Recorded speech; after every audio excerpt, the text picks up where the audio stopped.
lesson, we are going to be adding radicals. The one thing we must remember is the radicands must be the same. So as I'm looking at the first example, I see that I have 2 square roots of 5, here's my radicand, plus 5 square roots of 5. Again, the radicand is a 5. Since they are the same, I am going to go ahead and I am going to add the coefficients. So 2 plus 5 is equal to 7 square roots of 5. The non-example shows you that we have a 2 with a in the radicand, that's the radicand, and we have a 3 in the square root symbol as our radicand. So that's in simplest form. We can do nothing with that expression. So looking at number 1, again, I have 2 11s, so I know I am able to go ahead and add the 7 and the 3, which gives me 10 square roots of 11. Number 2, I see for my radicand, I have a 2, and a 3. So I know I am only able to put together the first 2. 3 plus 4 is 7 square roots of 2 plus 6 square roots of 3. Notice the radicands do not change. It's like when you're adding fractions.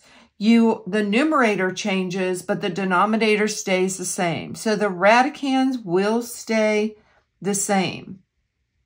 Number 3 is a little bit different because I see I have a 3, and that is in simplest form. However, 75 has a perfect square hiding inside, so I need to simplify that.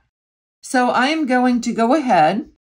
I'll copy the first one so I have everything where I need it. 6 square roots of 3 plus, now sometimes that 3 does give you a hint.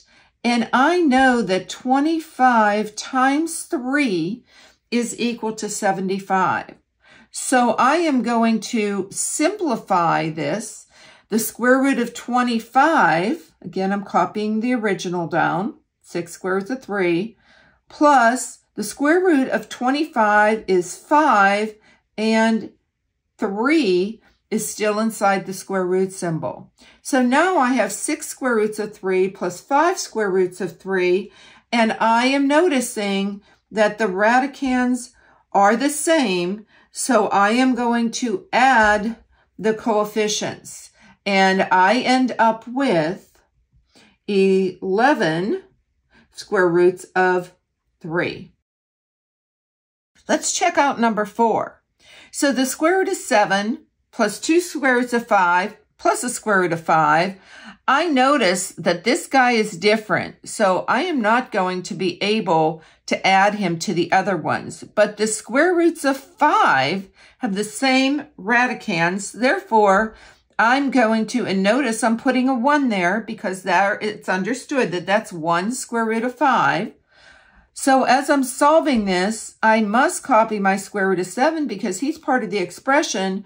But now I am going to add the 2 and the 1, which will give me 3 square roots of 5. Oops, and this should have been a plus sign there. So it's the square root of 7 plus 3 square roots of 5. And last but not least, let's look at number 5. So I have a 2 as my radicand. I have an 8 as my radicand and my 6. Well, my 2 and my 6 are in simplest form, but I know the square root of 8 can be simplified. So I'm going to do that over here on the side. 3 square roots of 8 is going to be equal to 3. And inside, I'm going to break that up into 4 times 2 because 4 is a perfect square. And we know that the square root of 4 is 2, and the other 2 is still inside the square root symbol. So now I must multiply this, and this is 6 square roots of 2. So I am going to go back to my original, and I'm just going to copy the whole thing, but instead of putting in 3 square roots of 8, I am going to put in my 6 square roots of 2 plus my 2 square roots of 6. Again, I can only add these two, so the answer is going to be 2 plus 6 is 8 square roots of 2 plus 2 square roots of 6. I know that I am done because both of my radicands are in simplest form and they're different. They cannot be added. If this video was helpful to you today, please add a like, comment, and most importantly, subscribe for more Math with Marcia. See you again soon.